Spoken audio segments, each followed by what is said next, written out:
Assalamualaikum warahmatullahi wabarakatuh. Perkenalkan, nama saya Wininarti, NIM 1200701 dari kelas 2A Perbankan Syariah. Di sini saya akan menjelaskan tentang pengertian duriyat, hajiat, dan tahsiniyat beserta contoh konkretnya dalam kehidupan sehari-hari. Yang pertama, duriyat. Duriyat adalah kebutuhan yang harus terpenuhi agar manusia dapat bertahan hidup di atas permukaan bumi secara manusia. Kalau salah satunya tidak ada, maka hidup manusia akan terancam, berada dalam kesulitan yang sangat besar dan berkepanjangan, dan akan membawa kepada kepunahan. Para ulama berpendapat kalau ada bertentangan antara kedua keperluan dari jenis yang berbeda pada urutan yang 5 tersebut, maka perlindungan pada agama harus didahulukan. Yang kedua, al-hajiyat.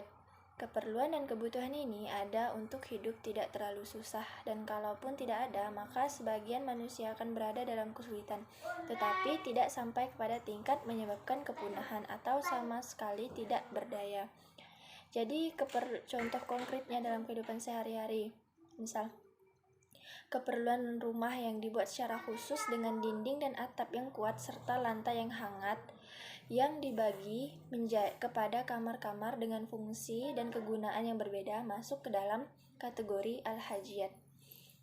Yang ketiga, al-tahsiniyat. Keperluan dan perlindungan tingkat 3 ini adalah semua keperluan dan perlindungan yang diperlukan agar hidup lebih nyaman, lebih mudah, dan seterusnya. Kebutuhan ini kelihatannya tidak menyentuh kepada kegiatan atau sesuatu yang menjadi kebutuhan pokok atau substansial bagi kehidupan, tetapi hanya berhubungan dengan suatu yang menjadi fasilitas. Tata cara atau upaya menghasilkan barang-barang yang dapat mempermudah pemenuhan dan perlindungan al-daruriyat dan al-hajiyat sudah disebutkan di atas. Namun, bila dikaitkan dengan pada masa sekarang tentu sangat berbeda dengan masa lalu. Maka yang awalnya bersifat al-hajiyat berubah menjadi al-duriyat. Contoh konkretnya dalam kehidupan sehari-hari.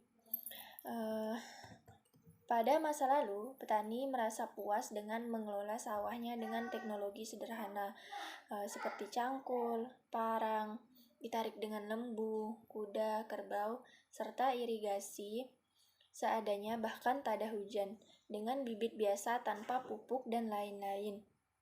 Sedangkan pada sekarang, petani yang hanya menggunakan alat-alat di atas kalah bersaing dengan petani menggunakan traktor dan hasil ilmu pengetahuan modern lainnya. Contoh konkret dalam kehidupan sehari-hari. Jadi untuk mempertahankan tingkat kesejahteraannya agar tidak dikalahkan oleh petani yang sudah modern, maka petani tradisional harus meningkatkan kualitas dan pekerjaan, berpindah alih ke traktor dan alat modern lainnya. Oleh karena itu, layak untuk dipertimbangkan bahwa kualitas capaian keperluan dan perlindungan al-daruriyat seperti diuraikan di atas, seperti saya uraikan tadi, tidak memadai kalau hanya pada tingkat standar. Maka kualitas tersebut perlu ditingkatkan sampai tingkatan yang lebih tinggi. Sekian presentasi dari saya. Mohon maaf apabila ada kesalahan atau kurang dalam penyampaian dari saya. Mohon maaf. Wassalamualaikum warahmatullahi wabarakatuh.